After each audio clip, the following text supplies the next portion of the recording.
নমস্কার, স্বর্গপথে চ্যানেলে আপনাকে স্বাগত। আজকের ভিডিওটির মাধ্যমে আমি আপনাদের সামনে তুলে ধরার চেষ্টা করছি এবছরে দুর্গাপুজোর নির্ঘণ্ট। এবছরে দেবীর আগমন দোলায়, তার ফল মড়ক এবং দেবীর গমন ঘটকে, যার ফল ছত্রভঙ্গ।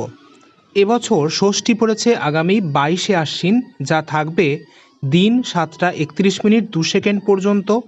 23শে আশ্বিন সপ্তমী, যা থাকবে সকাল 7টা 23 মিনিট 45 সেকেন্ড পর্যন্ত। 24শে আশ্বিন অষ্টমী, যা থাকবে সকাল 6টা 46 মিনিট 48 সেকেন্ড পর্যন্ত। তারপর মহাষ্টমী হবে এবং নবমী তিথি থাকবে আগামীকাল অর্থাৎ 25শে আশ্বিন প্রাত 5টা 42 মিনিট 38 সেকেন্ড পর্যন্ত। আর দশমী তিথি থাকবে শেষ রাত্রি 4টে 31 মিনিট 17 সেকেন্ড পর্যন্ত। 24শে আশ্বিন সকালে অষ্টমীর পুজো হবে, তারপর সন্ধি পুজো হবে, তারপরেই সেদিনকে নবমীর পুজো হবে।